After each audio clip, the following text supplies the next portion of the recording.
just passing by. Oh, thanks for passing by. New PNG. Nah, that's the character from Genshin. Let me just load up the music so it's not completely silent. What's this one? This one. I guess we'll do this one.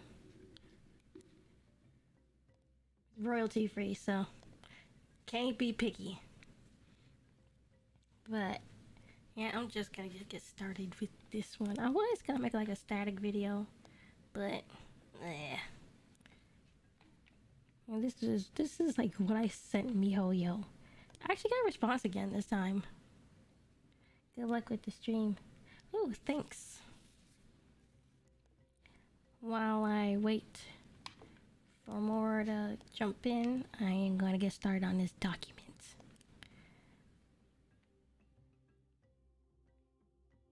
Copy.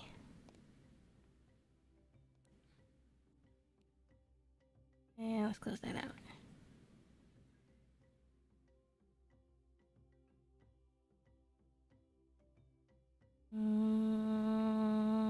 Microsoft Word, here we are. Paste. And let's switch the window over to, where's Microsoft Word? Nope, that's not Microsoft Word.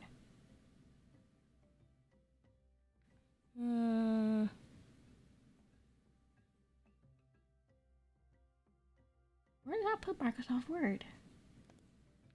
Oh, I put it here.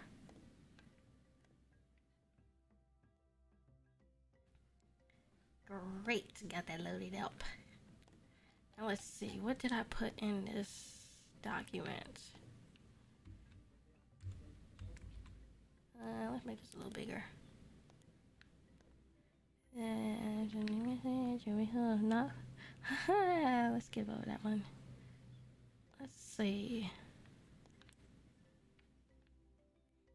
There's a snake village in Africa, but in Genshin, let it be dragon worship.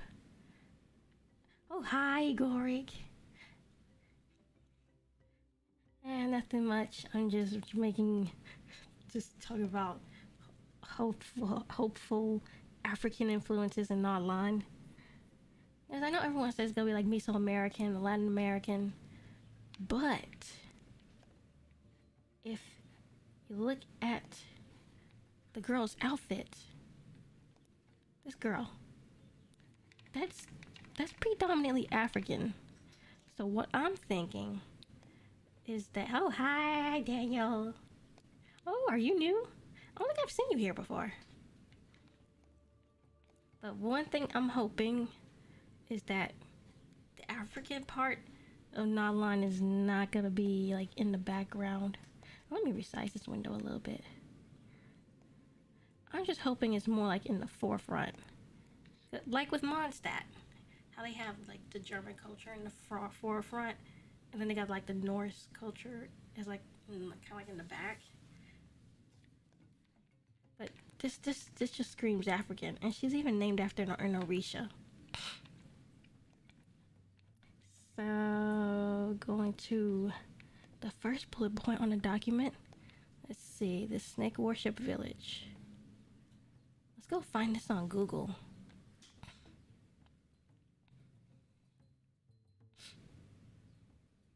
Dan is my buddy. You might have talked to him before. Oh, maybe I don't remember. I tend to forget stuff a lot. I believe I've peeked in before, but not a lot.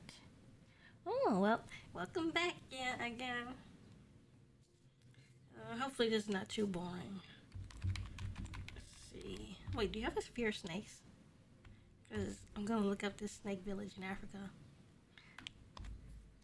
African village. Ayida, Benin. Wait, is that how you spell it? The Temple of Pythons. Wow. That's pretty cool. So, let's see. Nope. Exit. Vodun became somewhat widespread in southern regions of the New World as a result of the African diaspora. It became inspiration for other religions such as Louisiana voodoo and Haitian voodoo. Snakes are important religious symbols and are highly respected. According to the theology, rainbow serpent named Dan, oh Dan, is an important deity that serves as a middleman between the living and the spirits. Oh, Dan. So, rainbow serpent named Dan. Is that the same serpent as Ayida? Dan, the rainbow serpent. Is there anything? No wiki? No wiki about him? Well, Ayida pops up, so they might be the same. I'm just happy I get to be available for your stream. Hey, I'm happy I get to be here too. I think I might do a little bit of Genshining after I go through this document. Oh, this is pretty. It's a pretty serpent. Imagine what he would be like in Genshin. It might be prettier than Dvalin. Might be. Let's go back to... Nobody told me about this. Told you about what? I didn't know you were the rainbow dragon from Yu-Gi-Oh! GX. Oh, that's funny. Nah, I'm just looking it up. Unless that was like a joke that I missed. Let's see what else is on the spreadsheet. I didn't either. Let's see. I'm kind of getting tired of the song. Let's try this one. Okay. Put this back up. So let me make another bullet point here. Ew, no, push that back. Make a space. And then another bullet point. Dan. Or Ayida. The rainbow serpent. Now let's see. What's this point? In Wagadu, Bida is a serpent who protected the city but was beheaded, and Wagadu's protection fell. Make Bida a dragon, possibly an amphitere. Oh, sorry if you hear noise in the background. The little guys, the little cats, they're playing. Now let's check. How do you open this? Okay, let's check this one. Oh, Bida. In Wagadu, it rained gold 3 times a year because Laguerre's grandfather had given Bida, the dragon, 10 maidens every year. Under Koliko's guidance, Laguerre planned to continue with Bida's deal, except he would only sacrifice 1 maiden a year. Wow. Bida was outside the gates of Wagadu, where Laguerre agreed to give him 1 maiden a year so that it would rain gold 3 times a year. For 3 years, women were sacrificed to Bida. By custom, the firstborn female in Wagadu was to be sacrificed to Bida. This was Sia Jadabari, perhaps the fairest maiden born to Wagadu. Her lover was Mamadi Sefe Dikote, who often wooed her with gold. But she was promised to Bida, so she was dressed up in marriage attire and brought to the well outside the city, where she was to be consumed by Bida. The people of the two came out with her, following her. Mamadi did not wish her to die, so he rode out with the procession to face Bida. Each time Bida took a maiden, it was his wont to raise his head 3 times out of the well, and on the third taking his victim. When Mamadi reached the well, he cut off Bida's head as he reached out for the 3rd time. His head flew off, and he cried a curse upon Wagadu, which will make the golden rain stop for 7 years, 7 months, and 7 days. The people, upon hearing this curse, chased Mamadi and Sia Jadabari out of the area. It was only because of Mamadi's uncle that they escaped to a safe place. Their story does not end with a happily ever after, however, for Sia Jada deceived Mamadi. She did not love him, despite his sacrifices he made for her. After having cut his small toe and a small finger to cure her headache, she told him she would only love someone with 10 fingers and 10 toes, not 9. Out of revenge, Mamadi had her hairdresser run a magic ointment upon her forehead, which forced her to fall in love with her. Which forced her to fall in love with him. Afterwards, he tricked her into sleeping with his manservant, which caused her to die in shame. Oh my god. Oh my god, that's horrible. That's horrible. Wow, so like the girl you like doesn't like you, so you trick her and make her do the do with your servant, and then she gets like so shamed that she dies. That's terrible. Wow. But what about Bida? I think his revenge should have lasted longer. I'm getting One Piece flashbacks. Wait, there's something like that in One Piece? Let's see. There's another reference for Bida. Let's see what this one is. Oh, this one's a little longer. From the West African myth, the story of Bida shows the classic signs of an old and popular myth. It is told in various West African cultures, yet each retelling is slightly different. The poem and stories of Bida tell of a dying king called Dinga. He sends for his oldest son to tell him the secret of kingship. Never mind, remove One Piece from this. The eldest son wouldn't come. In fact, the only son who did come was the youngest son, called Laguerre. His father told him to find 9 jars of water. Oh my god, this is so tiny. I need to zoom this in. There we go. Okay. 9 jars of water that whomever washes in them becomes king. Then find a drum to belay. Take it to the northeastern desert and strike it. When Laguerre did this, a city rose out of the sand, enriched by the dragon Bida. This was the city of Wagadu. Wow, they spelt that wrong. Big Snake gets woman as sacrifices, and then it gets his head cut off. Rest in peace to Bida. Laguerre made a deal with Bida to gain entrance to the city. Oh, so it was Bida's city. Every year a girl would be sacrificed to the dragon, and in return the dragon would spew gold over the city. For 3 generations this continued, until one year the dragon was killed by the lover of the girl to be sacrificed, Mamadi Sefe de Kote.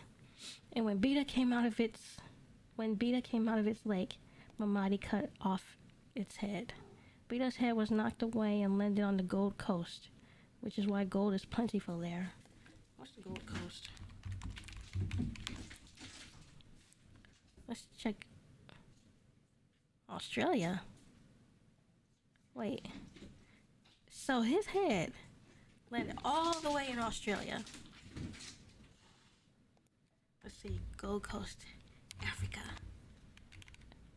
Oh, there in Ghana. Oh my gosh. We'll be right back.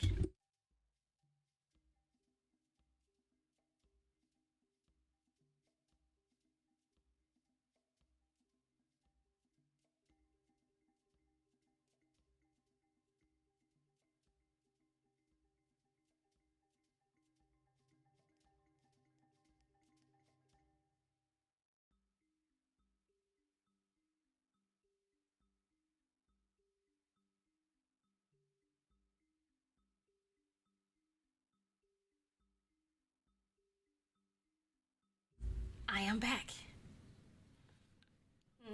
Okay. If I'm remembering right, wasn't Wagadu Kenya or Ghana? Hmm. The Wagadu Empire was one of the largest producers of gold in Africa. All the gold belonged to the king.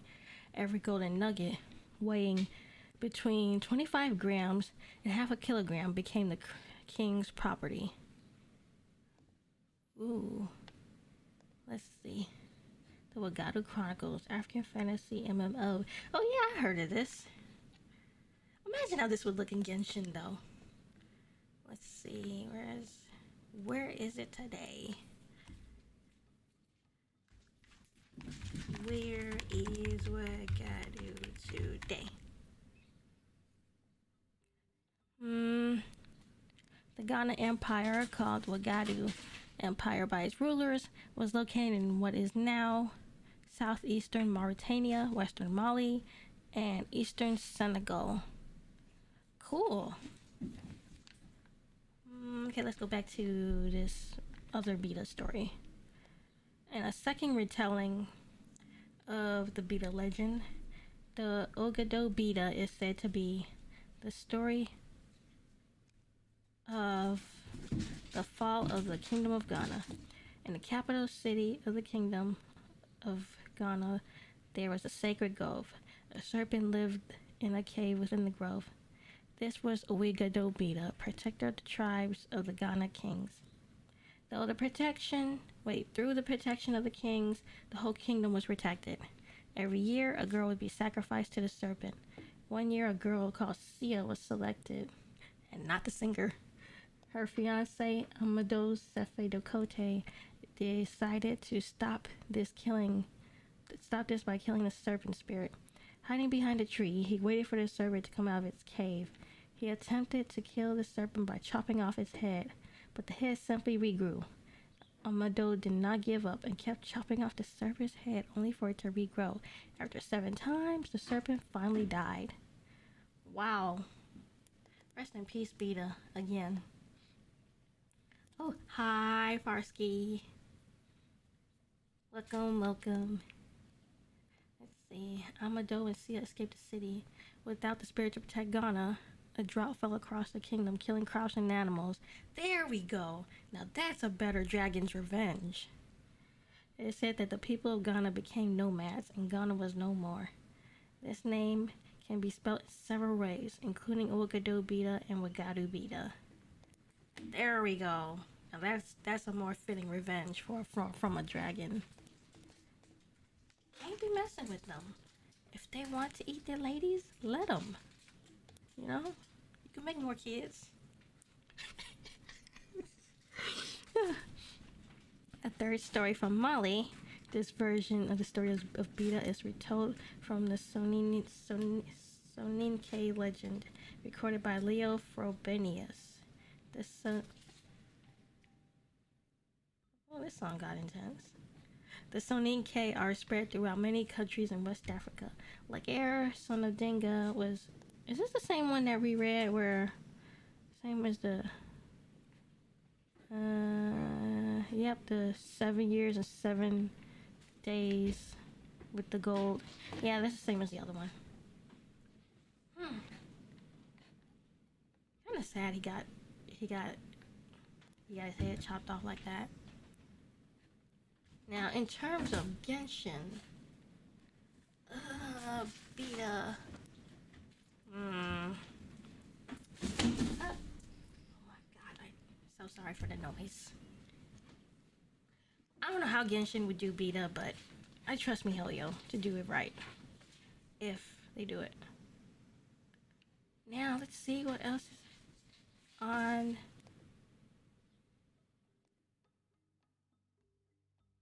Wait. Was Microsoft Word up this whole time I was reading the...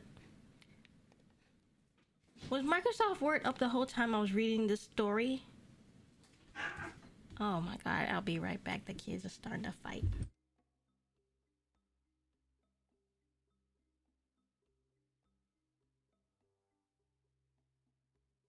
Okay, it looks like they're fine.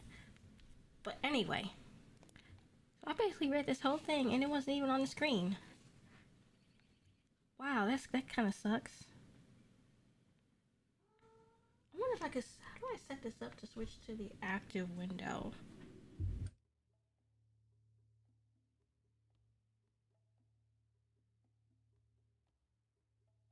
Well, anyway, back to Microsoft Word. What's the next one on here? Yes. Oh, wow. It was the whole time. I'll pay more attention. Oh, yeah. You guys probably don't know what an amphitere is. Or amphitere, whatever they call it. Amphitere. So, basically, amphitere is just a dragon with just dragon with no arms, no legs, only wings. And you know, I used to think that worms were the dragons without like the wings and stuff, but nope. Nope. Wait, this is not an amphitere. This is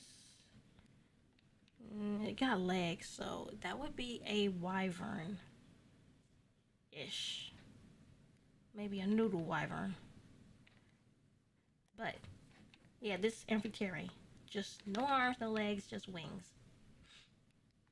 So I'm kinda hoping Bida is a dragon. If MiHoYo chooses to ride with them with that. Now the next point. Ooh, Thakane. Thakane is a girl who defeated a dragon to save her brother. In Genshin, this dragon could be her pet or servant. She has tamed the dragon. So let's go look up Thakane. And let's change the song. Thakane. Here we are. Oh, cool. I remember reading about this. Vaguely. Wow, that's pretty long. But you know what? I'm going to try and read some of it anyway. Did you know African folklore had dragons? I didn't. Nor did I know they had dragons. Like a princess. Then I read the tale of Thakane. Thakane was the daughter of a great chief. After said chief died, she was unfortunately saddled with the responsibility of raising her two lazy brothers. How lazy were these guys? Well, after months of Thakane taking them to warrior school way up in the mountains, then preparing their clothes, shields, and weapons for graduation, they refused to leave because the clothes weren't good enough. That's right. These lazy bozos were like, since we're the sons of a great chief, we should be wearing something better than everyone else. We're not leaving this training hut until we have a blanket, a cap, and a shield, all made out of Lele skin, one for each of us. So they were the expensive types. Now, in Basotho mythology, a Lele is a water-dwelling dragon. Wait, don't tell me she slays the dragon just to get the clothes for her brothers. They are horrible creatures who give off light in the dark and always arrive in a cloud of red smoke. Telling your sister to go fight one is like asking her to go punch a shark to death. You're crazy, Thakane replied. Where am I supposed to get that? Dad could have done it, they said. Dad would have whooped your ass, she likely grumbled as she went back to her village and gathered up people to help her. Predictably, they were like, you want to do that? That's crazy, Thakane. To which she was like, if Dad was around, they'd be having Nene Lele skin jamboree, right? Understanding that culture, she was expected to pick up the slack. The villagers groaned and fell in behind her. So a huge group of the bravest Basotho left the village, hunting for Nene Lele. But they didn't know where to find them, so they went to a broad stream, tossed and mocked me, and Thakane sang a diss song, trying to taunt the Nene Lele out of the stream. But all that rushed out was a frog who told them to keep going until they dip water with the husk of the poison plant. There you must cross. I don't want to read all of that. Oh, this is kind of short. Okay, I guess I'll continue reading. Not knowing what exactly that meant, they continued on, tossing meat into various bodies of water and singing, only to be told the same thing by a surprisingly well-informed and eloquent network of amphibians. Wow, he is really active. Finally, they got to a very wide river thick with reeds and did the same thing, but nothing happened. They threw increasing quantities of meat into the river until, when they tossed in an entire ox, the river started bubbling. Ooh, the dragon liked that. They stood back ready for a fight, but the only thing to emerge was an old woman. The old lady took them down beneath the water, where they seemed to have no problems breathing, to her deserted village. The Nene Bolele, she explained, had eaten everyone there except the old lady, whose skin was too tough from working too hard all her life. Yeah. So they left her alive, and she had to take care of them. But she was rather sick of it, and liked the Thakane's Nene Bolele disc song. So she was willing to help him out. She hid the Basotho party in a deep hole, and soon the herd of Nene Bolele came back. They stomped around the village looking for the humans they smelled, but unable to find them, and rather tired from hunting all day. They gave up and went to sleep. As soon as they were asleep, Thakane stuck up to the biggest one and slaughtered her. That's ice cold, Thakane. The Basotho turned to leave, but the old lady stopped them and handed over a small ironstone pebble. The Nene Bolele are gonna be pissed when they wake up, y'all. I'm not even kidding, she said. Toss this down when they come after you, and it'll turn into a mountain so high they can't climb it. Okay, said the Basotho. Thanks. Here, you want an ox or two? Sure, said the old lady. Presumably she hid them in the same hole she hid the Basotho. Poor oxen. They didn't deserve that. So as the old woman predicted, in the morning, the surviving Nene Bolele came flying after the Basotho hunting party, trailing a cloud of red smoke. The Kane threw down the magic pebble, and it instantly grew into a mountain. After much flailing and gnashing of teeth, the Nene Bolele, unable to climb the mountain, gave up and went home. The mountain thankfully downsized itself back into a pebble, and the Basotho continued on their way. Since the journey took a couple of days, this happened multiple times, but they beat the Nene Bolele each time. When they got to the village and the Nene Bolele came for revenge, the Kane released the village dogs on them. This the Nene Bolele did not expect, and this time left for good. I'm assuming these were some scary-ass dogs. And so the Kane had a guy make shields, blankets, hats, hip clothes, and shoes out of the Nene Bolele. It was a big mofo, apparently, and gave them to her brothers. Delighting at having unique glow-in-the-dark bling, the two left their grass huts to show off to everyone else at warrior school. Thankful to Thakane, they gave her 100 head of cattle. The story ends with the traditional happily ever after-esque sign-off of all Basotho tales. Kate Soma Kamatho Mathetho. This is a true tale of the Basotho people. Cool. Sucks for those dragons, but cool. Hi, Aaron Kelly. I'm just here looking up these African legends and then speculating how Genshin would incorporate it. Now, for these creatures, I think they would be similar to vishaps. Let's see. The vishaps in Genshin, they probably won't make an entirely new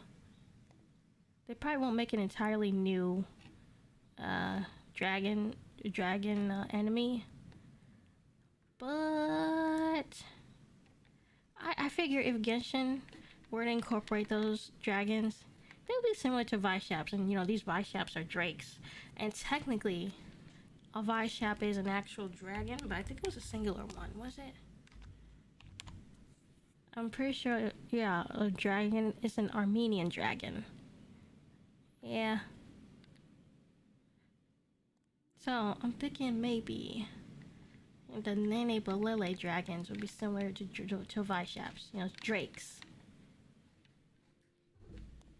Now, let's see. Hmm. If there's an NPC in Natlan who's similar to Thakane, she probably have one of these as her pet. Be really cool to see that. The vishaps look cool. They do. I always love how the way anime dragons look. Like, look at this thing. It's pretty. Like, I wish we could have, like, in Genshin, I wish we could have a pet dragon. You know, just tame it and drag it around with us. That'd be pretty cool. Or even a spell that lets you control the dragons for a limited amount of time. It'd be great to have a little dragon pet. Hi, Bucky. Just now let's see what else is on the Microsoft Word list. Oh, Kirimu. Kirimu was a black dragon with several heads and a big belly. He made a pact with the human Nkuba. Nkuba was a lightning hurler. In Genshin, he could be an electrocatalyst. Electrocatalyst. Catalyst makes more sense for throwing lightning. He could be throwing lightning that materializes as daggers. Let's go take a look at this guy. Let's look at the dragon first. Surprisingly, there's very little about Kirimu. No, we don't want Final Fantasy. Kirimu. Dragon.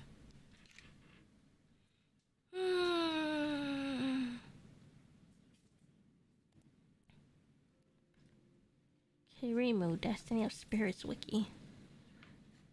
That looks more like a cockatrice, but it kind of probably fits the description of him. Oh, this is cute. Now let's just find a general description. I had to be careful where I'm looking because a lot of these sites will just pull from their own personal lore because there isn't much information on African stuff available. So I've noticed a lot of sites just passing along their own personal lore.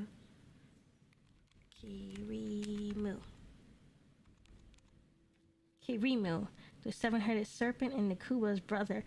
His brother is a dragon? Oh, that is cool. Is there any more about Kirimu? Nope. You suck, Wikipedia. Do I want to look at this site? No, I don't think I want to look at this site. Is this the site? This is a site that pulled from Temeraire. Someone's personal work. That's not what I'm looking for.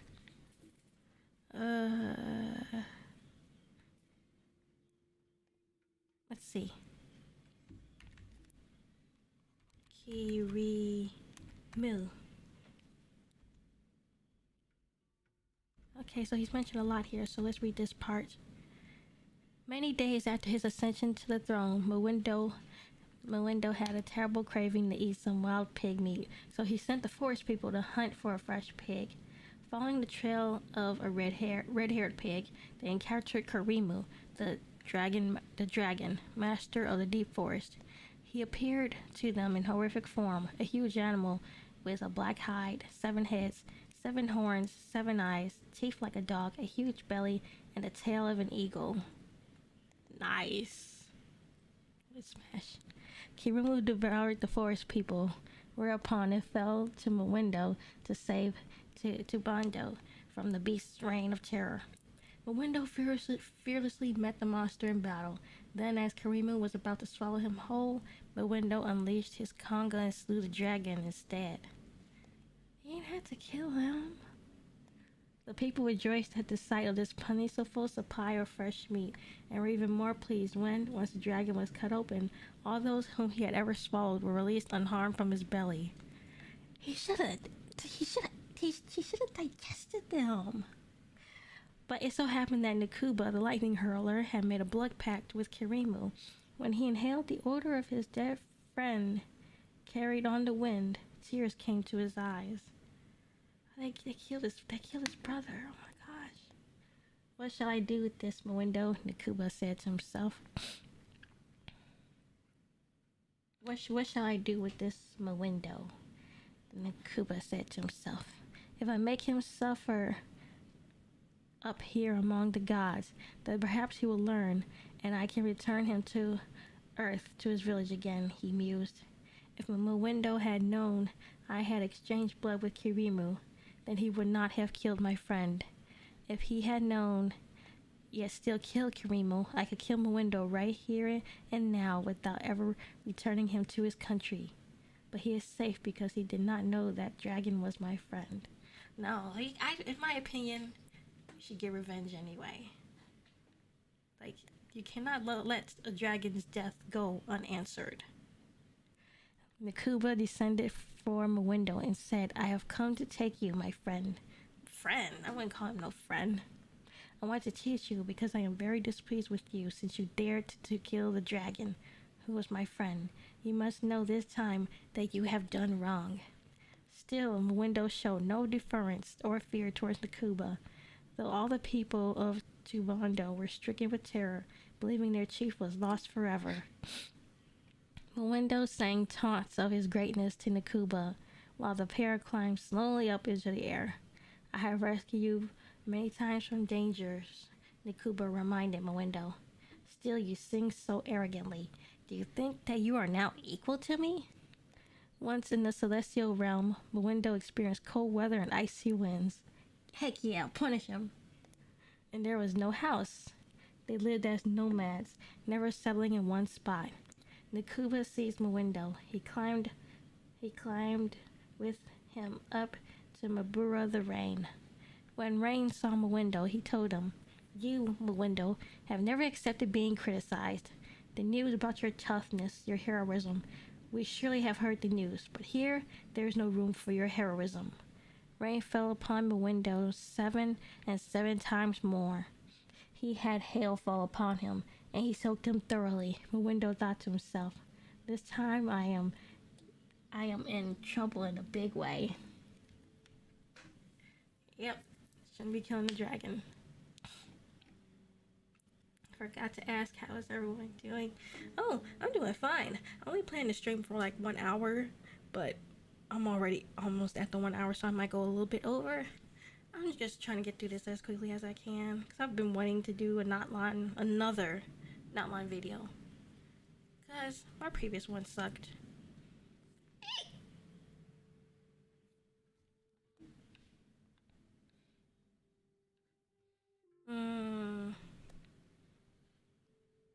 I wonder if I read the rest of this.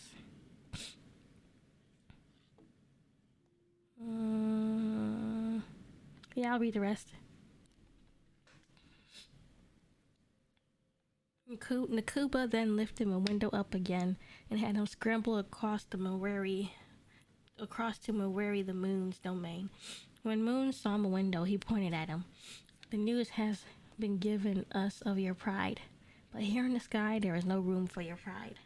The moon buried Mawindo's hair. Nkuba lifted Mawindo up again. He went with him to the domain of Keste the Sun. When Sun saw Mawindo, he burned him with his heat. Mawindo lacked all the means to defense against Sun. His throat became dry. Thirst strangled him. He asked for water. The god said to him, No, there is no water here for you. Now we advise you to grit your teeth and put your heart on your knee. Admin today. Yup. About 99, about 80%, 70%.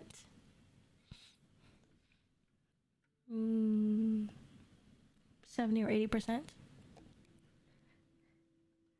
After Sun had made Mawindo sustain these pains, Nkuba lifted Mawindo up and brought him to the domain of Kubi the star. Oh, that sounds cute. Kind of sounds like that little white animal thing from Madoka Magica. Kubi. When Star saw him, he too echoed the words of the other gods. The news comes that you are a great hero, but there is no room for your heroism. Star ordered the rain and sun and moon to come, and all of the assembled gods, Nkuba, Mabura, Moreri, Keste, Kubi, delivered Mawindo a message in unison. We have respect for you, but just that much. Otherwise, you would vanish right here. You, Mowindo, are ordered to go back. Never a day should you kill an animal of the forest, or of the village, or even an insect, like a centipede or a water spider. If one day we learn that you have begun killing such animals, you will die and your people will never see you again. Nice. They pulled his ears times and sang 7 times more and saying, understand? And Mowindo said, yes, I understand.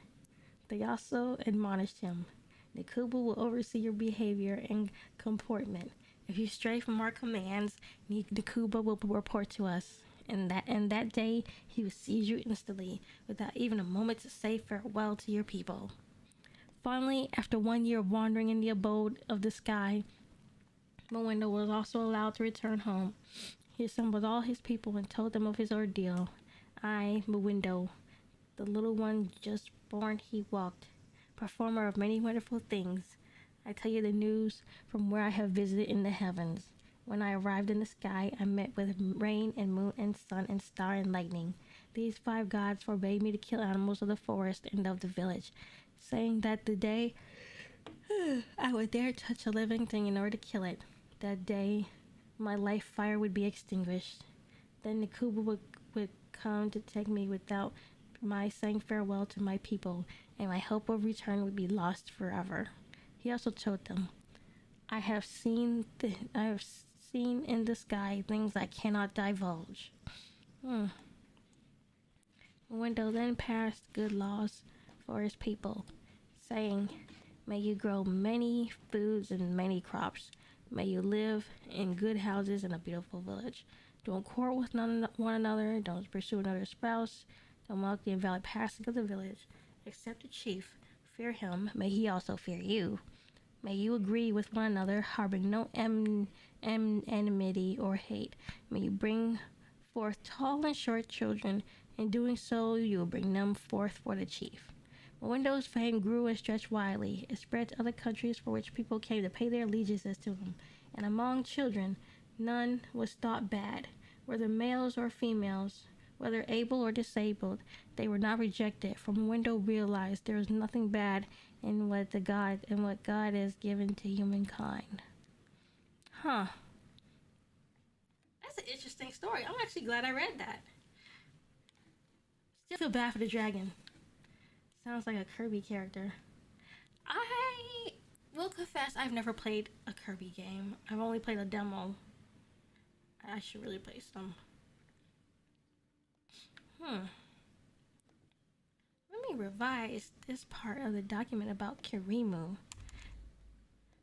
Now, let's see. So, if we're in Genshin,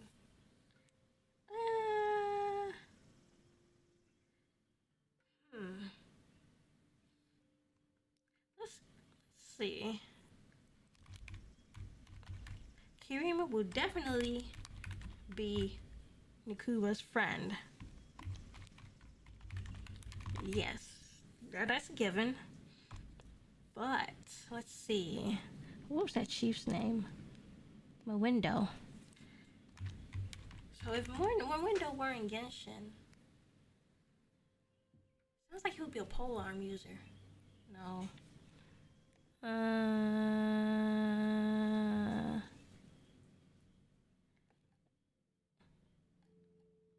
What weapon did? I'm gonna just say polearm for now. He would definitely be a chief of a Natlan village. So chief of a Natlan village. Okay. Polearm user. Because I'm pretty sure they definitely would use that. Let's see. Let's maybe he would hate Kirimu for no reason. And let's see. Nkuba would definitely be a catalyst user.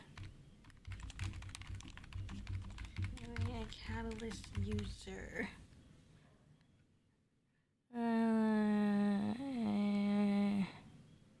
Let's see, catalyst.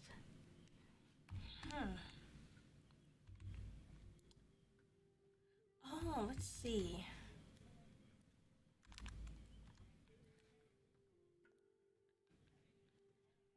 Natlan's own version of Adepti could be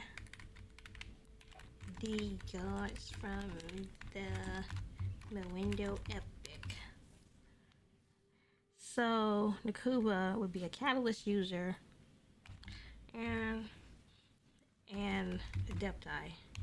That's not really what they call them, not when I think Adepti is just leeway only, but I don't know what other regions would call their godish like characters. It's definitely not an Archon. And let's see, catalyst user. Friends with Nkuba.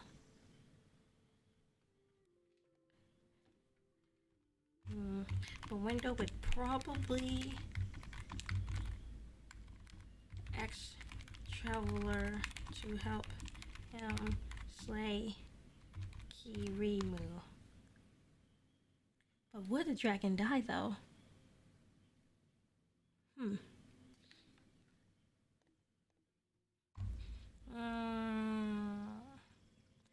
let's catch up with the chat.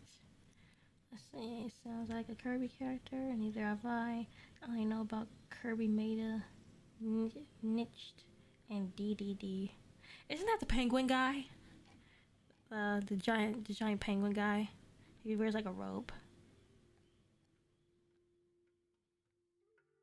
Oh, what's this? For Natlan, Black American soul food. Did I really put that there? Oh, that would be cool though. Mustard greens, boiled potatoes, chicken, dumplings, etc. Huh. So let me see. Mustard greens? Well, let's look at that. No, mustard greens. Should I put soul food? Huh.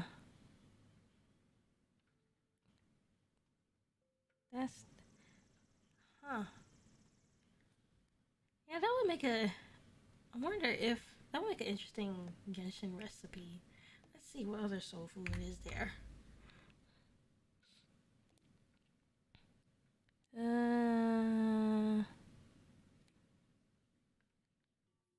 Let's see. List of soul food. Now, let's see. Your guide to soul food. List of soul foods and dishes. I'll probably recognize some of these. Let's see. There's a list of soul food dishes. Soul food is a style of cuisine that is associated with African Americans in the southern United States. It uses a variety of ingredients and cooking styles, many of which came from Europe and some that came from Africa and were brought over by enslaved Africans. Some are indigenous to the Native Americans as well, borrowed from their Native American cuisine. Yeah, I remember reading about that. A lot of these I probably haven't even heard of. Yeah, let's see. Fried fish. What the heck is a ham hock? I've never really heard of that. Let's see. What's an offal? I don't know what that is. Now I've heard of pork ribs. Like barbecue ribs. I've heard of those.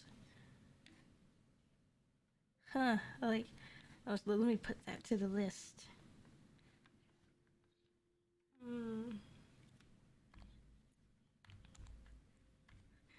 Imagine there's a dish in Natlan that's called barbecue.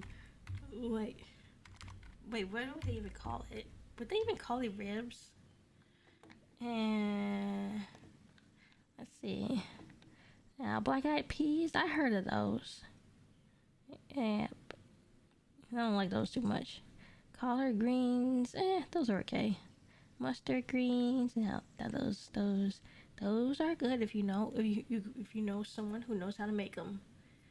What you would do was like you would buy this like I don't know, you could buy like either a turkey neck or a neck bone and like put like the meat parts in there. Well, actually, I think you would you would boil it first, and then you put it in with the greens to like let it smother in the flavor or something.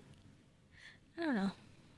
Sweet potato, boiled sweet potatoes is nice, but you gotta get someone who knows how to make them because they could put a nice amount of cinnamon and sugar, but not so much that it's overwhelming that it overpowers the taste of the sweet potato. Cornbread. Oh, cornbread is nice, but eh, eh, eh. Grits. Coarsely cooked ground cornmeal of Native American origin. Oh, really? I didn't know that. Yeah, grits are nice, especially if you like. You just put a little sprinkle of cheese in it. Cheese makes everything nice. A hoe cake. Wow, hoe cake. Sweet potato pie. Oh, yes, definitely sweet potato pie. Put a nice amount of nutmeg and then sugar in there. But then you also have to have your evaporated milk. And then you gotta make sure you stir it up and make sure there's like, sweet potato strings in there. So you have to make sure you blend it really good. Sweet potato pie. I wonder how all this would look in Genshin. I don't know about all these other ones, but definitely the sweet potato pie would be something from Natlan.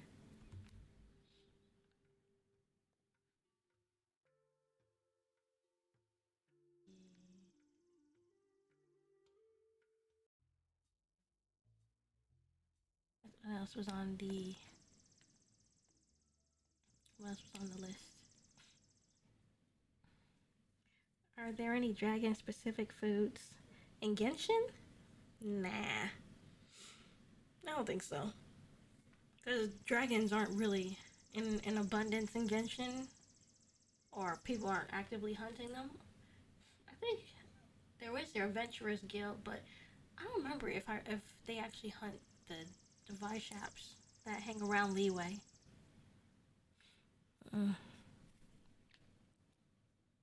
But as for if you're talking about my lore, then yeah, there is fruits that came from the homeworld. And let's see.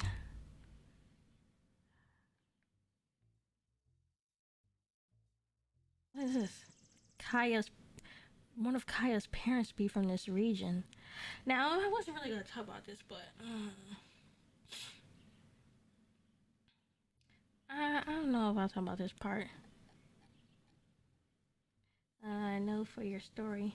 Oh yeah, there's jerry fruits, and there was jerry fruits and hopi fruits. But I need to scour throughout the old book and find some more because I know I'm missing some, and I'm gonna put them on the wiki. I think jerry fruits is functional enough to almost be used as like toothpaste. Like if you eat one, your teeth is gonna be white after. The portion of the leg that is either part of the ham proper, nor the ankle or foot, but rather extreme shank end of the leg bone. Is that the ham hock that you're talking about? The portion of the leg that is neither part of the ham proper, nor the ankle or foot, but rather the extreme shank end of the leg bone. Interesting. Thanks for the info. Now let's see. Some people speculate that Kaeya is like Indian because he has a peacock in and his constellation. But you know, I'm kind of wanna like, I'm just gonna breathe a lot of hopium that he is like one part Carvian and one part from Natlan. Because hear me out. There's a peacock in Africa, the Congo peafowl. See, oh shoot, God darn it! Take Microsoft Word off. I should put Firefox on top.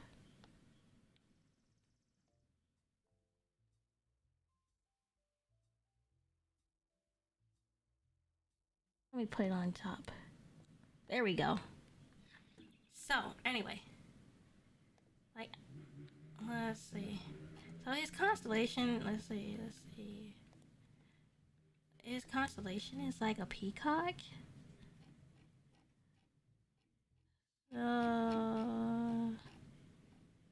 Let's see. Constellation. Oh my god, Wikia, so many ads. Yeah, that's definitely a peacock. But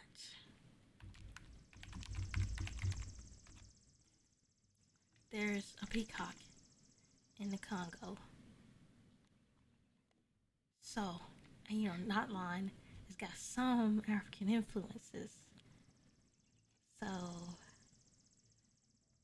you know, I know I'm reaching, but it'll be cool to just have one of his parents be from Natlan. Why does the Congo peacock feel like a peacock crossed with a turkey? Oh, probably I don't know. Probably because I don't know. Probably because of it's a lot of strange birds in Africa. Cool but strange birds. I wonder what I get if I Google African peacock. What pops up here? What's this? Census killing of peacocks in South Africa as residents cull the noisy birds. No! Don't kill the birds! They're so pretty! Animal rights activists are battling to prevent census killing of peacocks in South Africa as angry residents look for a solution to their loud calls. Close your windows! I didn't know they had regular looking peacocks over in South Africa.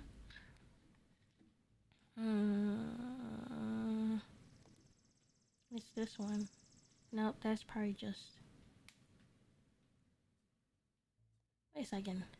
Kaeya's constellation is called peafowl Celis. What is that? What does that mean? Because peafowl seems to mean peacock or something.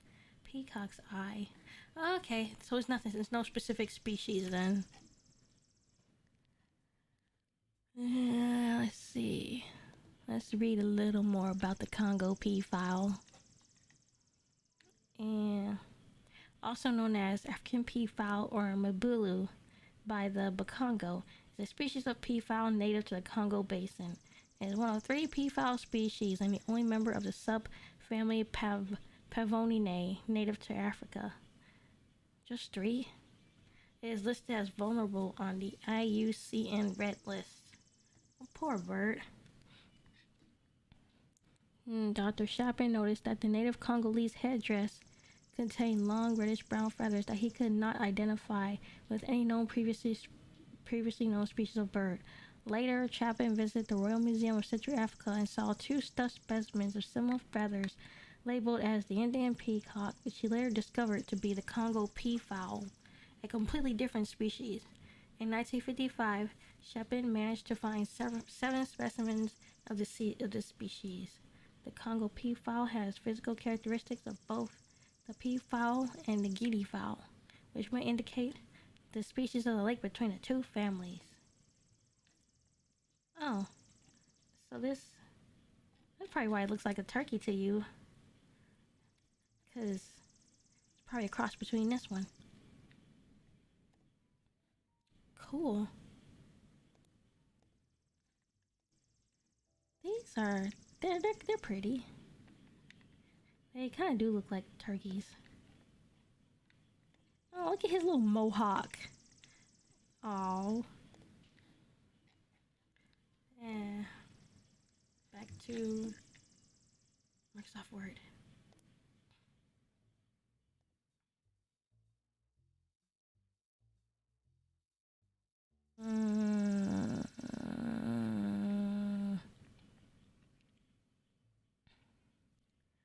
What's this other one? Regarding the implied South American influence in Natlan's musical, Quetzalcoatl appears as a dragon. Bida and Quetzalcoatl could be Natlan's national dragons. Now, I'm not really going to go over Quetzalcoatl because I'm pretty sure other theory videos have gone over Quetzal. So I'll skip over that.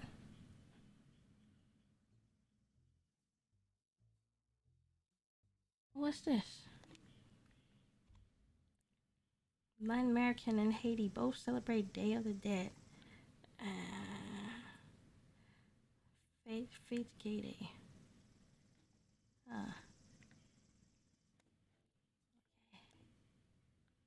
Let's look that up.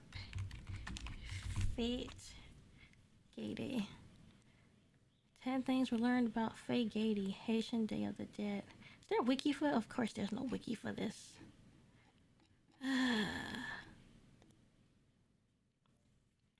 Huh. Let's see. Fete Gede, or Festival of the Dead, is one of the more unique celebrations in the Voodoo religious calendar. It is a time when Voodooists celebrate the ancestral dead, typically held during or either both of the first 2 days in November.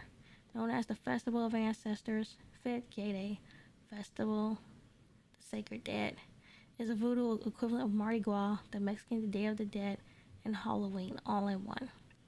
People dress up, take to the streets, dance their communion with the ancestors, and walk in processions to the graveyard where they feed their ancestral dead with the gifts of their own table. In this way, the spirits are honored and their protection is gained for the coming year. In peristyle churches up and down the country, there is music, dancing, and feasting. The priests and other people come together, and there is enough drumming, singing, and laughter to literally raise the dead. It is a time for celebration, for reconnecting with the past and preparing for the future, with music, processions, sacred rituals, and spiritual observances taking place throughout. Could you go into more detail about those processions and rituals? Fete Gede is also a traditional. Oh, that's sweet. What's sweet? Fete Gede is also a traditional voodoo feast which celebrates the Iwa, spirits of death and fertility. Though it shares calendar space and ideology with the Roman Catholic Day of the Dead, or All Souls Day, Fete Gede can be more accurately said to derive from African traditions preserved largely unchanged through the centuries. Voodooists come in a spiritual pilgrimage to the cemetery to pay their respects to the dead, but first, permission of passage has to be obtained. The grave of the Papa Gede, the first man who ever died. Ancestral services are held at this crossroad, considered to be the bridge between life and death. Qua Baron is the Loa guardian of the ceremony and the head of the Gedes. They give stuff to the dead. Oh yeah, it is sweet. Most people don't even know my birthday.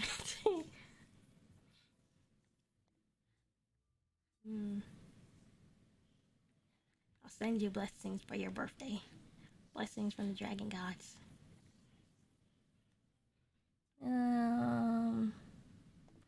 Oh, I almost forgot. let me put that open in another window before I forget. Let's get back to this. Rituals take place throughout November, but are most concentrated at the beginning of the month. Voodoo believers converge on the Haitian capital's main cemetery to honor the Gede and father of them all, Baron Samedi. They lay out gifts such as homemade beeswax candle, flowers, food, and to warm the Gede's bones, bottles of rum stuffed with chili peppers. I wonder how that would taste. Fete Gede can be described as a voodoo equivalent of Mardi Gras, the Mexican Day of the Dead, and Halloween, all rolled into one incredible ritual throughout, with drumming, singing, alcohol, and laughter that quite literally lays the dead. The Fete Gede celebrations are unique to Haiti, a blend of traditions brought over from Africa during the slave trade, mixed with colonial Christianity, and a dash of ritual from the Taino inhabitants of the island. Oh, nice mixing. Haitians believe that the frisky voodoo spirits helped them win independence and become the world's first black republic. Tradition marks the beginning of the revolution at a voodoo ceremony at Bois is that Gaiman or Kaiman? Gaiman? Where the call to arms was issued by a Hogan voodoo priest, and within hours, northern plantations were in flames. Ooh. The rebellion spread through the entire colony, and the rest is history, as they say. Who is Papa Gede? The corpse of the first man can, in many ways, be compared to the tomb of the unknown soldier who was revered at memorials throughout the world. He may not necessarily be Haitian, just like the Baron is not Haitian nor African. He may be other, foreign. Papa Gede is a psychopomp who waits at the crossroads to take departed souls into the afterlife. Although he does not take a life before its time, Papa Gede has a very crude sense of humor and a cunning ability to read people's minds, knowing everything that happens in the world between the living and the dead. So if I'm remembering right, there was something in Natlan, in the Teyvat story trailer.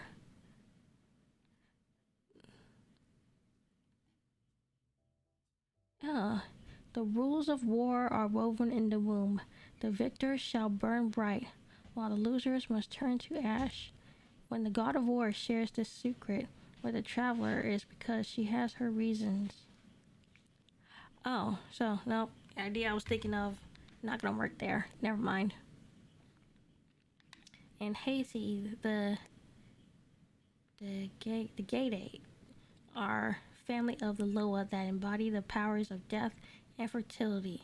Gede spirits include Gede Dobi, Gede Linto, Gede Lorage, Gede Nebo, and Gede Timalis. All are known for the drum rhythm and dance called the banda. In procession, they will drink or rub themselves with a mixture of clarin, raw rum, and 21 habanero or goat peppers. Spicy. Really spicy. Voodoo is a religion that can trace its roots back to 6,000 years. Some sources claim 10,000. It's freely practiced in West Africa and was in fact accepted as a state religion of Benin in 1996, where 8% of the population is followers. It is believed that over 60 million people practice voodoo worldwide, 30 million of which are thought to be in West Africa. Voodoo is widespread throughout the Caribbean, notably on Haiti, where voodoo was proclaimed the state religion in 2003, where it is popularly stated that people are 80% Catholics and 110% voodooists. It is also found in the Brazil, the Guianas, the Guinea Guianas, Dominican Republic, and parts of the USA introduced by the slaves. You know, this post kind of makes me believe a little more that Natlan is probably going to be mixing Latin America rather than just Africa and Aztec. Let's see.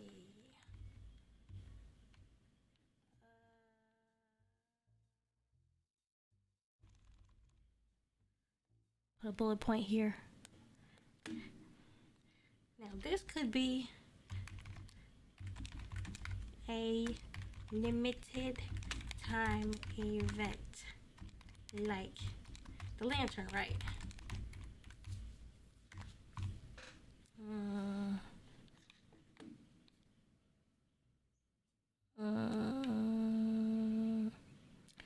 Now let me check my older Natlan list. I know I have another one. I actually got a response from MiHoYo when I sent them all of this. I ain't going into as much detail as I'm going into here. But it was a little different from the response I got from them last time.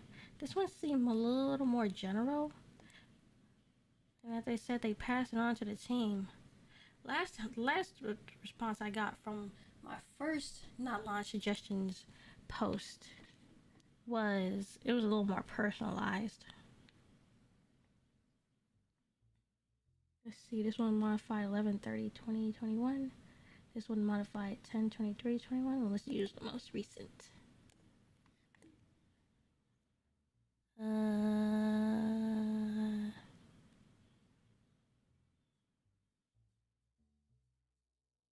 This is not it.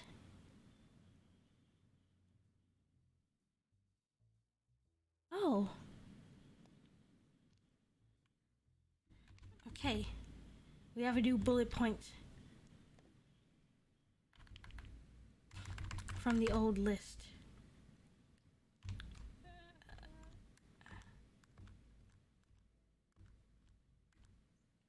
Okay. What is...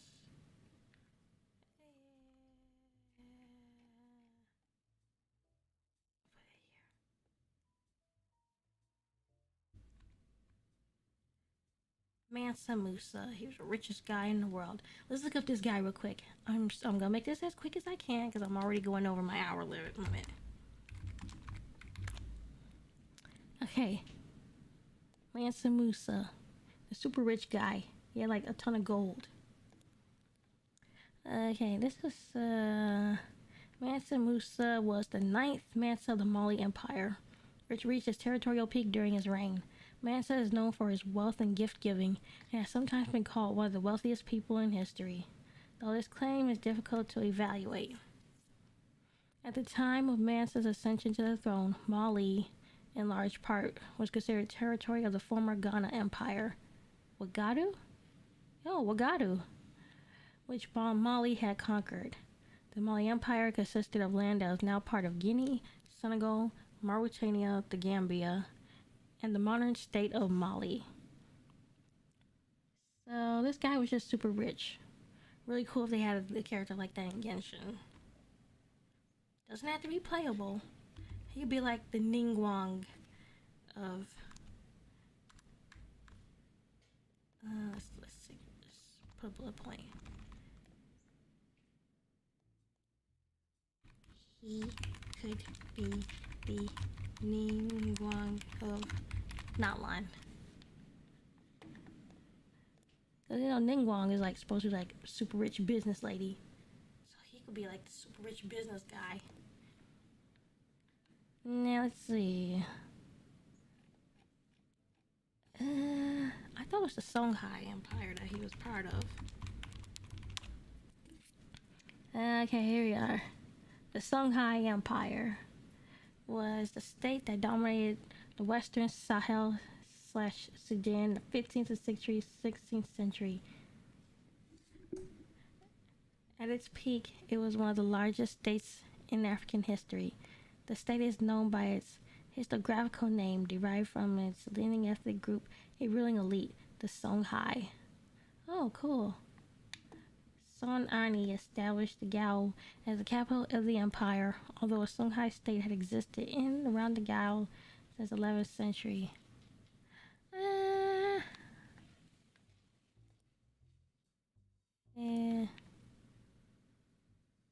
Let's see, is this a little shorter? I need like a little shorter. Let's see. Ancient empires of Africa.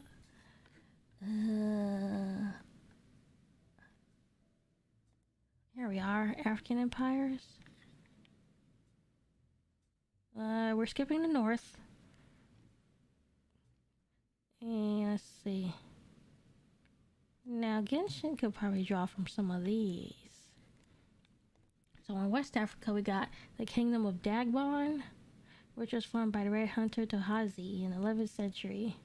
It was one of the oldest and largest in modern Ghana. Are you making money on this? No, this stream? No. And also, I'm not monetized. I'm only like I'm not at the hours. I think it was like 900 or something. I'm not the hours for monetization. So, nah. I'm not earning anything. I'm just making like a suggestion stream of what I'd like to see in Natlan. And hoping that some of these actually appear. Because I'm going to gather this list up and send another to MiHoYo. I sent one in December last year. Was it? Or November? And I sent one a week or two ago. And I'm going to send a third. Maybe a month from now. I just send one every month though. Just really hammer it in. Because African mythology, it needs more mainstream appearances. Because right now the only mainstream appearance I can remember is Black Panther. And it would be really cool to see it in a video game. Especially one as big and mainstream as Genshin. Because I just want to simp for some black waifus. No, for a bet or something. Nah, I didn't make a bet or anything for this.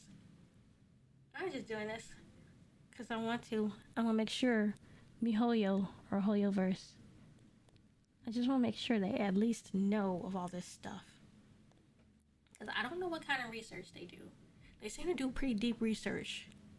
But so far, I don't know. I'm gonna, if they do Sumeru well, then I'll probably have some more faith in their research for Natlan. I just hope they don't I just hope they don't make the African pieces. I don't want them to be making it as a background thing. Don't forget about Assassin's Creed Origins. Oh yes, I actually own that game, but I haven't finished it. That game, I think that takes place during when the Kush Empire pharaohs. I think. Yeah. I probably don't remember that game because I haven't finished all of it. Would love to go back to it someday when my computer is not out of space. Let's see. Kingdom of Nari was unusual in the history of world government, that its leader exercised no military power over his subjects. The kingdom existed as a sphere of religious and political influence over much of the Igbo land. Oh, I got someone in the family who's Igbo. And was administered by a priest king called Ezenri. The Ezenri managed trade and diplomacy on behalf of the Igbo people and was the possessor of divine authority in religious matters. Ooh. So, this could be a group.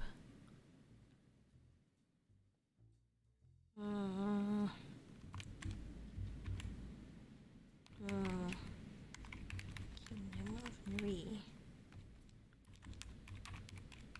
0 military, all the religion, and politics. Now let's put a bullet point. Could it be a religious group in Natlan? Could be a religious group in Natlan with considerable political influence. Political intrigue in Natlan. Now that's something that will be cool to see.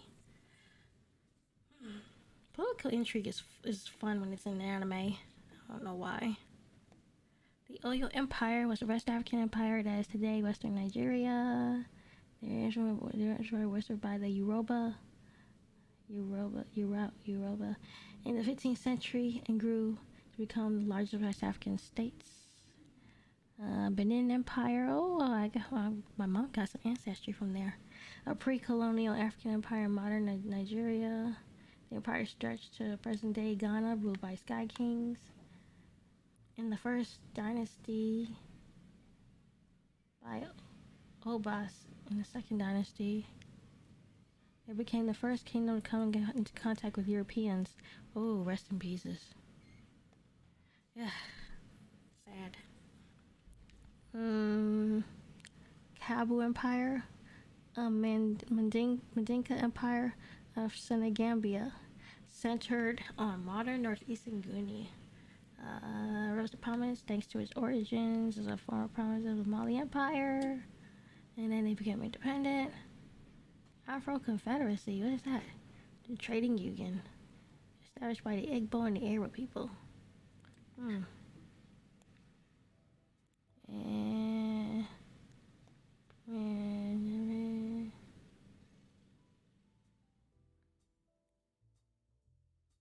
Okay, what's this? Sokoto Caliphate, an Islamic empire in Nigeria, led by the South Sultan of Sokoto, Sadu Abu Kabar, founded during the Fulani Jihad in the early 19th century. It was one of the most powerful empires of sub-Saharan Africa prior to European conquest and colonization.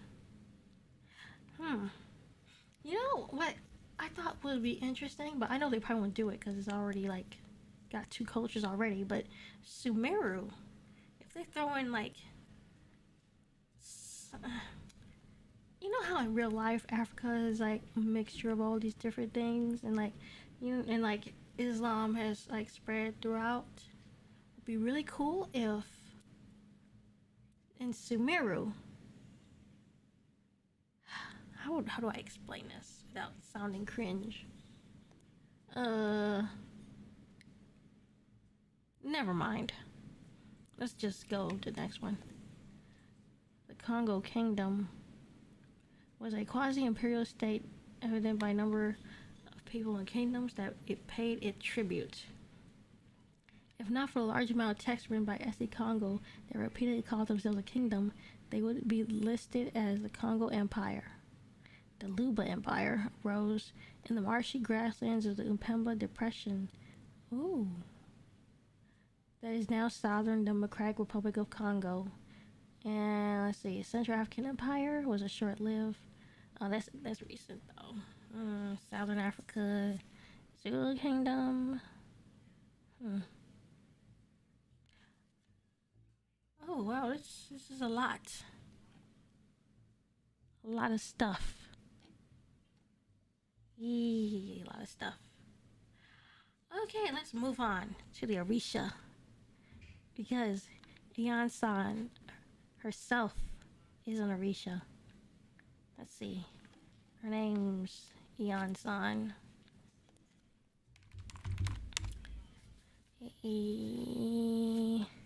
It's kind of funny she pops up when you Google the goddess.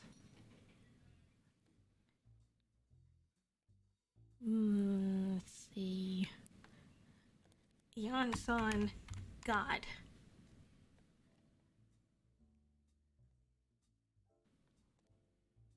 Oh, here we are. There's a lot of history out there. Yeah, there sure is. Although I noticed a lot of the articles, some of the articles on like Africa are kind of like really, really short. Lots of stub articles. Let's see. Oh, I thought there'd be more here about Iansan. Iansan, mother of 9 children, is a goddess of winds, hurricanes, and tempests. She lives at the gate of the graveyard and has dominion over the realm of the dead. Let's see. Graveyards. Her color is red. She's air. So if she's air, then wouldn't she be like an animal character? Not pyro?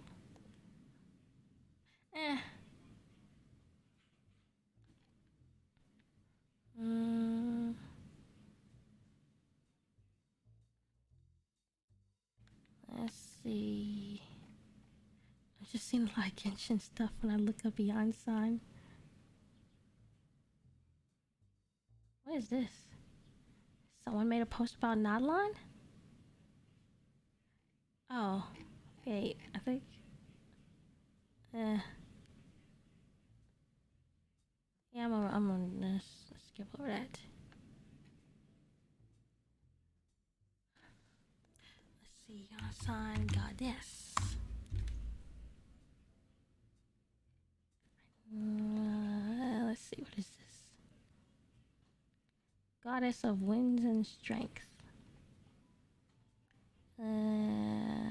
Goddess of strength. She's a powerful warrior. She's a sister. And mother of all witches. Oh, cool. Are there any? There's no sources. Attributes. Wait, there was more at the bottom, wasn't there? Nope. Let's try this one. Iansan. Okay, Yoruba, Santeria, and Condomble, and other Orisha religions. Iansan is a Orisha of the winds and storms, lightning and fire, who brings great changes with her influence. She rides the winds into battles and wields, depending on the story told, a machete, 2 swords, lightning, and/or an iruke. An iruke is a great whip made from horsetail. Nice. Oh, a whip character. That would be cool if she were like a whip character in Genshin. She can raise armies of the dead as soldiers, and it's said that tornadoes spring up from the whirling of her skirts. She is a strong woman, a role model who refuses to accept male domination. She is sought in times of difficulty and leads followers through painful transformation. Is this cited? Are there sources? Oh, good. It's citing other websites. Hopefully it's legit. Oh, this is cool. But I'm getting a little tired of reading, so I'm not gonna read all of it. Let's go back to the Orisha. Okay, they are spirits that play a key role in Yoruba religion of West Africa and several religions of the African diaspora that derive from it, such as Cuban, Dominican, and Puerto Rican Santeria, and Brazilian Candomblé. The preferred spelling varies depending on the language in question. Painful transformations into what? Let's see. Maybe it's a painful transformation through life. Let me see.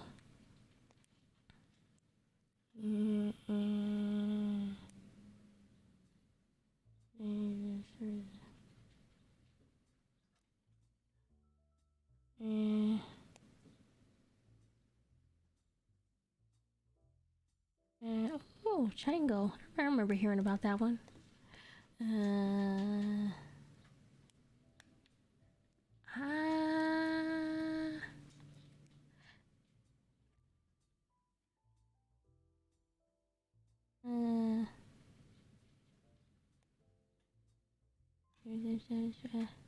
Wait.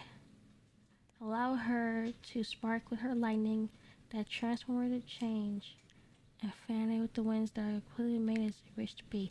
Okay, so Iansan is a strong woman who is never cowed nor controlled. She is her true first to herself, then to those who are true to her. If there is wisdom, power, or skill to be obtained, she took it and let no one stand in her way. The ritual is designed for the purpose of asking Iansan for courage of conviction to seek and embrace the truest version of themselves, and to allow her to spark with her lightning that transformative change and fan it with the winds until we are completely remade as we wish to be. For the quarters, we will call to the elementals as we want the purest form of its energy, untainted by the mundane world or colored by the deities who associate with those energies. Wow. So it is more like a transformation of your like mindset or something probably. Now back to here.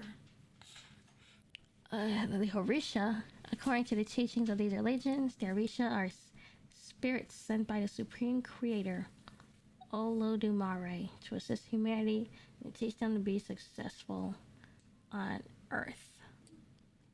So how many of them are there? The Orisha are grouped as those represented by the color white and who are characterized as Tutu, calm, cool, gentle, and temperament, and those represented by the colors red and black, who are characterized as Gibigbona, bold, strong, assertive, and easily annoyed. Like humans, Orisha may have a preferred color, food, or object. The traits of the Orishas are documented through oral tradition. I heard there were hundreds of them. So red is one of the colors. So this girl, she's got a little bit of red on her. Red and black. And let's see. Do I want to go through all of these? No. I'm at an hour and 37 minutes. I need to go. I'm just gonna close this out and just end it. Let's see, what did I have open here?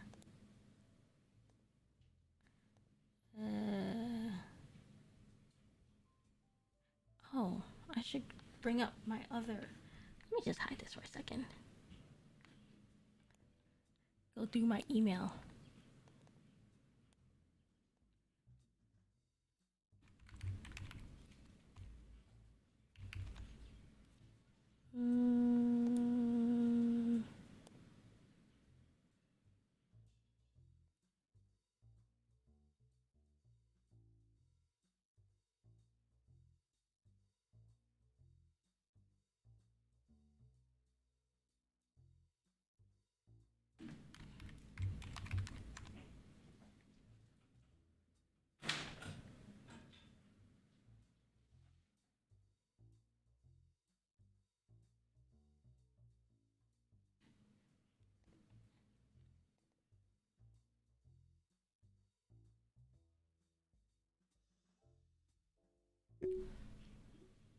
Okay, so I missed something. Another dragon for Natlan. The dragons are important. So, I feel like I should look this one up. We practice dragon supremacy over here. I think his name is Nyami Nyami. There we are. Nyami Nyami, the river god. Wow, this is long. Is there anything shorter? There we are, Wikipedia. Oh, this is long too.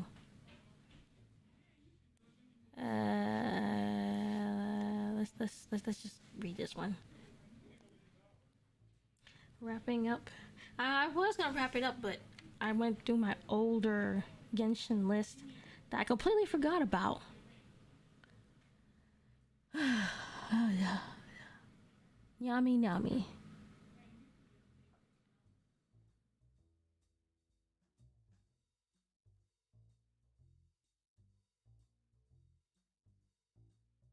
And then let's see what else. Hairstyles.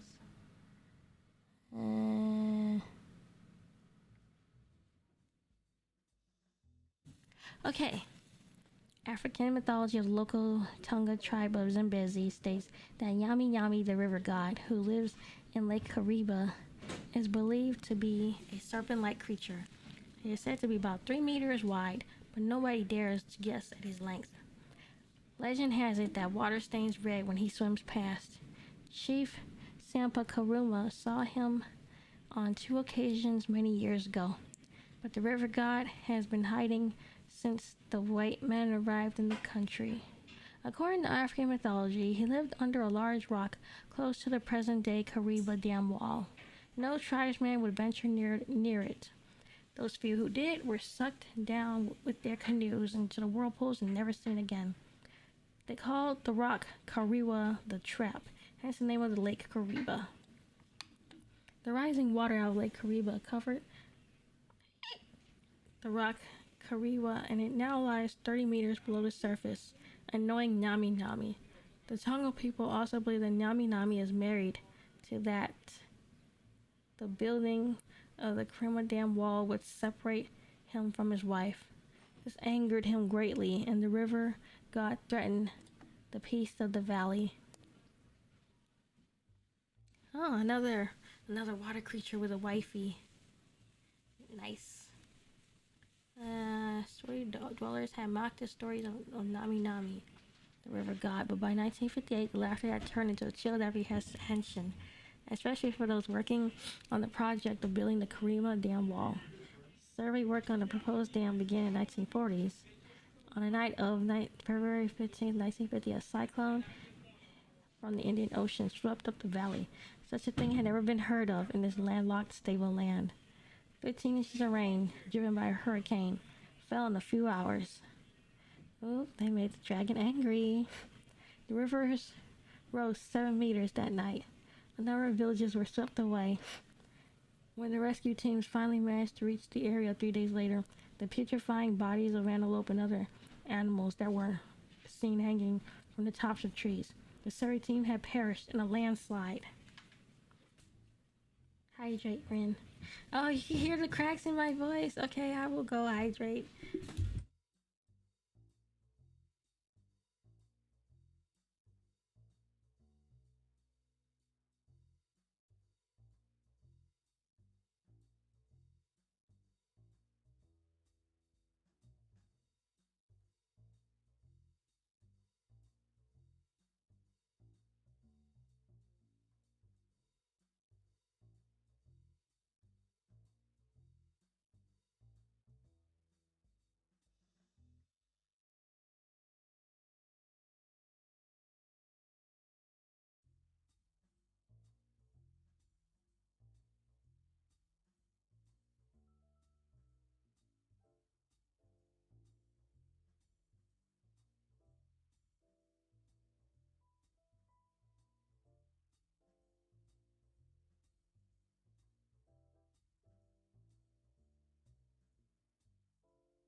I am back.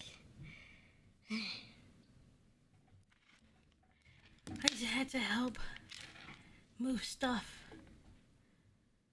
Okay. I'm gonna get to the last two things on the list.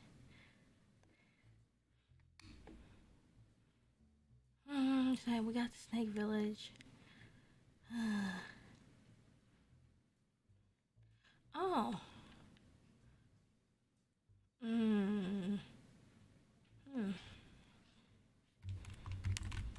I forgot what that girl's named in Arcane.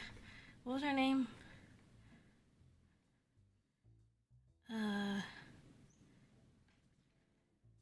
What was her name? Madara?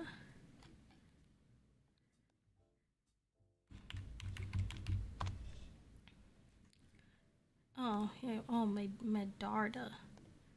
So, one thing I'd really like to see in Genshin is more like a similar-ish character design. You know, really regal. Pretty. But I'd also like to see, like, oh, besides a really pretty design, I'd also like to see a really kawaii type of black girl design. But I don't have any examples for that. Now let's see. Let's see. Hairstyles. Braids. Let's see. You get really creative with braiding hairstyles. It will probably be a pain for MiHoYo to like have a character with like so many braids and stuff. Cause you know it's 3D. But they don't have to necessarily be small braids. Have them be small. But why are these all... These are all standard. What is this one? Yeah, we're just looking a little more unique. Something like these. Not necessarily as small. But not for every Genshin. Not for every Natlan character, obviously. What else? Oh, also, I checked what I needed to do, and I do not have to do it yet. So I can stream a little longer. But what I'll do is end this one and make a separate stream for Genshin. Because I want this to be, like, watchable. Let's see. Waifus.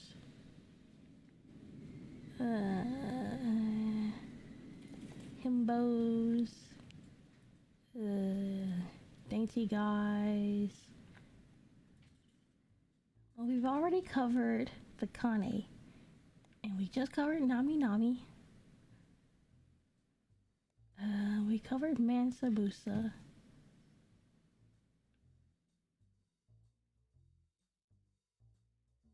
Huh.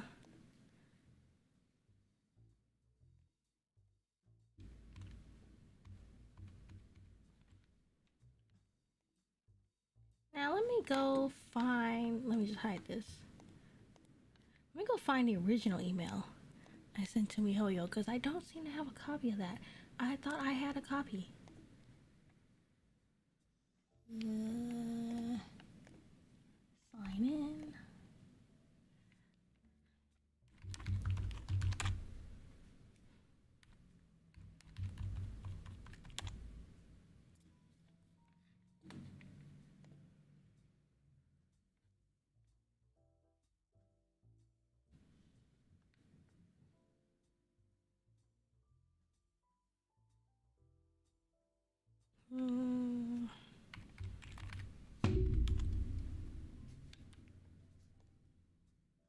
Here it is.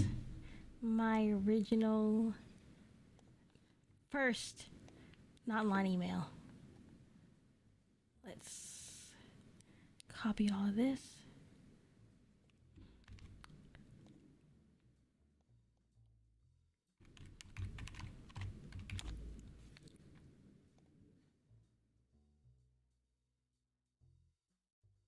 Okay.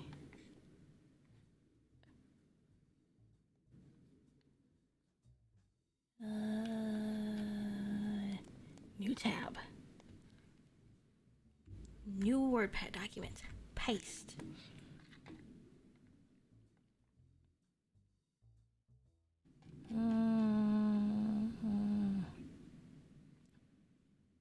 So I had mentioned Kush Empire, but I'm pretty sure you guys know what that is.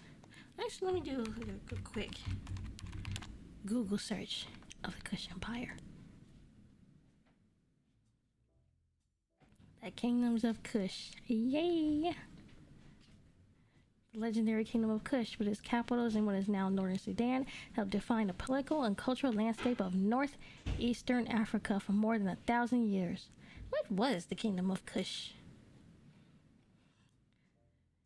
The legendary Kingdom of Kush, with its series of capitals in what is now northern Sudan. Oh yeah, we already read that.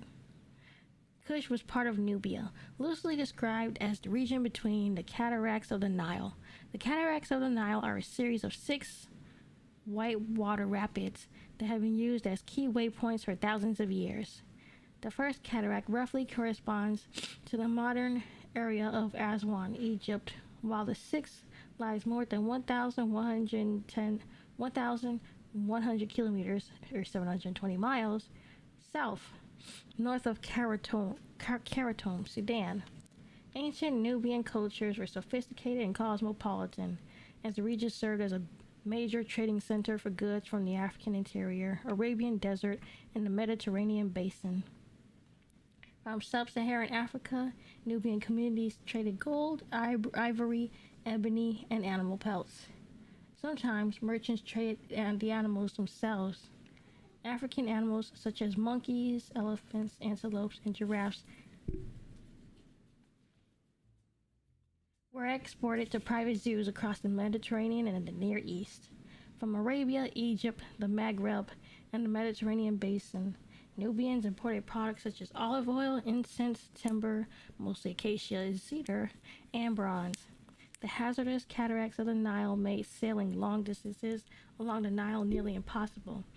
So many goods from the Levant had to be imported from the Nubian East through ports on the Red Sea. The Kingdom of Kush is probably the most famous civilization to emerge from Nubia. 3 Kushite kingdoms dominated Nubia for more than 3,000 years, with capitals in Kerma, Napata, and Meroe. Kerma was the most powerful Nubian city-state between 2450 BCE and 1450 BCE. It's sometimes considered Kushite and sometimes pre-Kushite. The Kerma kingdom controlled the Nile Valley between the first and fourth cataracts, making it its territory as extensive as its powerful neighbor to the north, Egypt. Egyptian records are the first to identify this Nubian civilization as Kush. Kerma culture seems to have been primarily rural, as the city of Kerma only had about 2,000 residents. Nubians of this period practiced agriculture, hunted and fished, and raised livestock such as cattle and sheep, and labored in workshops that produced ceramic and metal goods. The artifacts mostly associated with Kerma culture are probably defufas, huge mud brick structures used as temples or funerary chapels. The mud brick construction material kept the interior of defufos cool in the hot Nubian sun, while tall colonnades allowed for greater air circulation. The walls of the Okay, good. We're good. The walls of the defufas were tiled and decorated with elaborate paintings, and some were lined in gold leaf. I didn't absorb none of that, but it sounded cool. I'll be right back.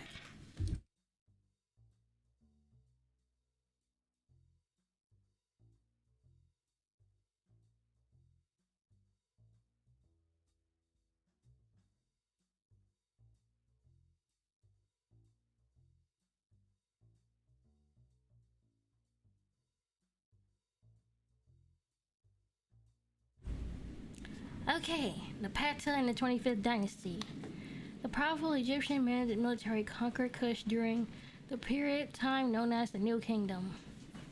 From its capital in Napata, Kushite civilization shared many cultural connections with Egypt during this time.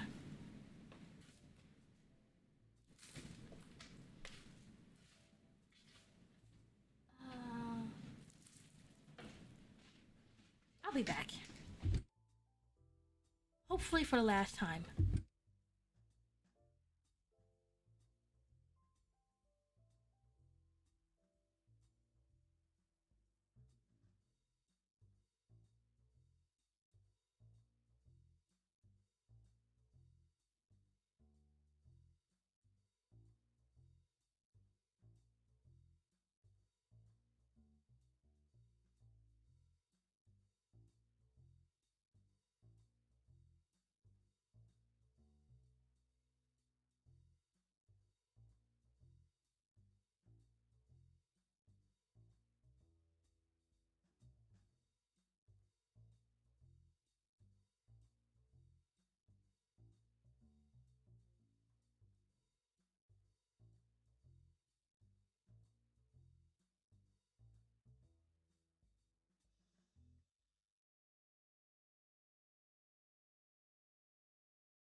Okay. Now let's get to the Word document. So going off of this, the Kush Empire was a trading hub. So Natlan could possibly be a trading hub or perform lots of trades. Now, next item on the list.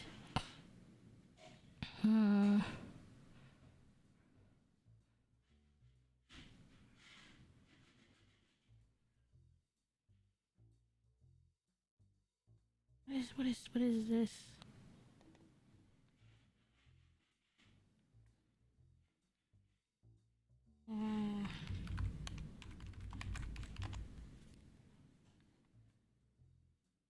Oh, more legends. Gasire's Lute. Gasire's Lute is an epic by the Songhai people of West Africa. And it tells the story of a prince that becomes a griot. What's a griot? Is a West African historian, storyteller, praise singer, poet, or musician. Basically a bard, huh? The griot is a repository of oral tradition and is often seen as a leader due to their position as an advisor to royal personages. So Gasires is a prince who would be the successor of his father, but his father is very powerful. Gasires wants to be king very badly and becomes a mighty warrior to demonstrate his strength. Gasiris consults an old wise man who tells him that Gasiris will abandon his quest to be king to play the lute. He also tells him that he will not be king and other people will become king after the death of his father and the empire will fall. He hears the sound of the lute and has one made for him because he loves the sound so much. When he tries to play the lute, it does not produce any sound. He hears that it can only be played if he goes into battle. He then hears that his sons must go to battle for the lute to play. In battle, 7 of his sons die, but the lute still will not play. The people exiled him because of his violence and disregard for his family. He went into the desert with his one remaining son, his wives, and a few loyal friends. He finally can play the lute when he sings of the empire, and the story provides lessons for all the people who listen.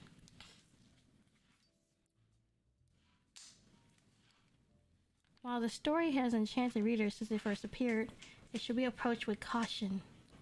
Erroneous attributed to the Songhai people of West Africa, the people associated with the Empire of Wagadu or Ghana. The name Gasiris is in fact the Songhai word for a bard/singer. I was right, he is a bard. Known as griots elsewhere in West Africa. While many of the stories Arbrinius collected can be confirmed by modern research in the oral tradition, the story stands alone and no analog has yet to be reported. Cool. So, Gasire, bard character.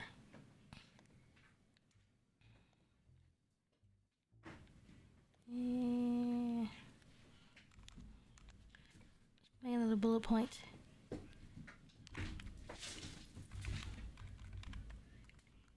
Gasire's bard character wanted to be a warrior, wanted to be a king, became a warrior. If he wanted to be king so bad and became a mighty warrior, then he would be a claymore user.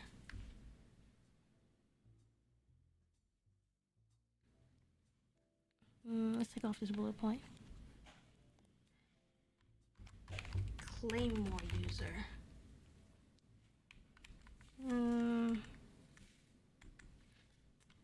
Let's see what else we got on the list. Sunjata's epic. What's that?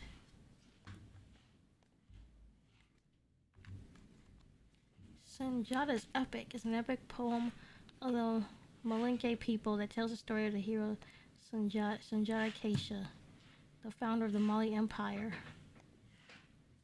It sounds like it's gonna be long. Well, this is long. I just skip over that.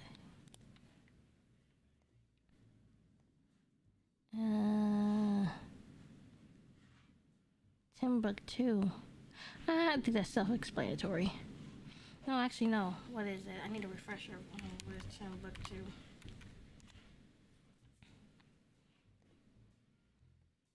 I need something shorter.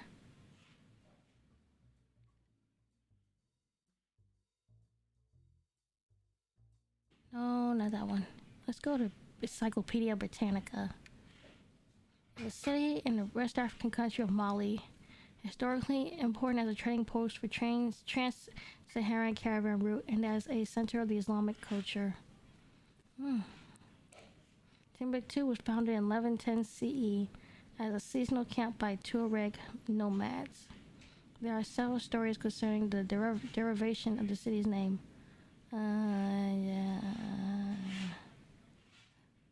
Wasn't it like a college or something? By the 14th century, is a flourishing center for trans-Saharan gold and salt trade, and it grew as a center of Islamic culture. 3 of Western Africa's oldest mosques, the Jingweber, Sankor, and Sidi Yahya, were built there during the 14th and 15th century. After an extravagant pilgrimage to Mecca in 1324, the Mali emperor Mansa Musa, the rich guy, built the Great Mosque the Jingwibber, and a royal residence. The Madugu, the former who has since been rebuilt many times, and the latter no trace remains. The Grand Architect Abu Ishaq al-Sahili was then commissioned to design the Sankor Mosque, around which the Sankor University, oh, there was a school, was established. The mosque still stands today, probably because of al-Sahili's directive to incorporate a wooden framework into the mud walls of the building, thus facilitating annual repairs after the rainy season. The Tuareg regained control of the city in 1433, but they ruled from the desert. Although the Tuareg extracted sizable tributes and plundered periodically, trade and learning continued to flourish in Timbuktu. By 1450, its population increased to 100,000. The city's scholars, many of whom had studied in Mecca or Egypt, numbered some 25,000. So this sounds more like a Sumeru thing, since it's a school. Even though it's based in it's not in the North Africa. It's in the Western Africa. But it still sounds like something that could be put in Sumeru. Let's see what else is on the list. Names. Orisha. Resident Dragon.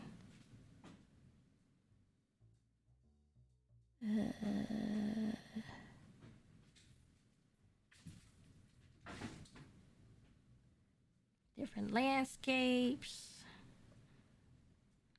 And different empires. African music. Black music.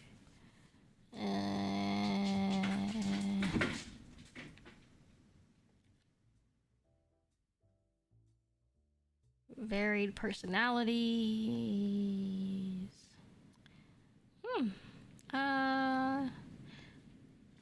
There's nothing else on this list that I could cover in this stream. So I think I could finally end it and switch over to actually playing Genshin. Because I need to complete the festival. There's only got one day left. Finally, I can stop narrating and I can just play the game. Should I save this to my mom's account? That would be funny if I just save that to my mom's account. Natlan HOPIUM. That's what I'll name this document.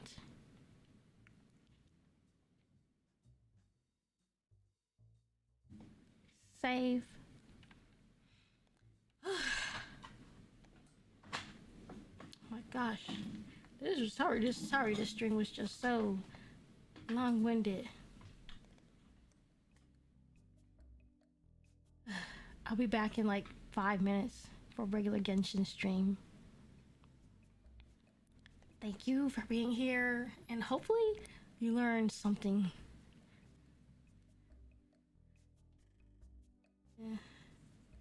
Starting a new stream. Yup. But this time I'm just gonna play Genshin because the festival only has like 1 or 2 days left. I really need those gems. I'm saving up for Kazuha, and then after Kazuha, I'm gonna save up for Scaramouche. Oh, speaking of, there was something else in the document. I had mentioned. I kind of kept quiet about it because it's more of like an OC thing.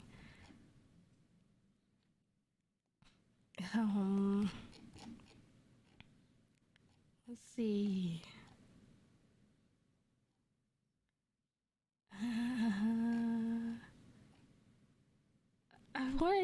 I was hoping like if Natlan has like another sassy guy villain, similar to Scaramouche, tragic villain backstory, but the character disregards his past, a chaotic character in an ageless body. Scaramouche is he's one of my favorites. He has become a favorite of mine. I did not expect it, but it just came out of nowhere. He became a favorite. So I'm eagerly anticipating his release. I don't care what happens as long as he's playable, as long as he doesn't die. We don't need him dying. Okay, cringe moment over. Oh, Albedo is also another favorite, but that's for another day. It's fine. I enjoyed it. All right, I'll be back in 20 minutes. Okay. I'm gonna get the stream started. I just need to get my controller. Let me just end this. Oh, and I need to go through this and put in timestamps so it's easier for people to digest. Thanks for streaming. See ya. Bye. See ya in 5 minutes. Well, 20 minutes for you.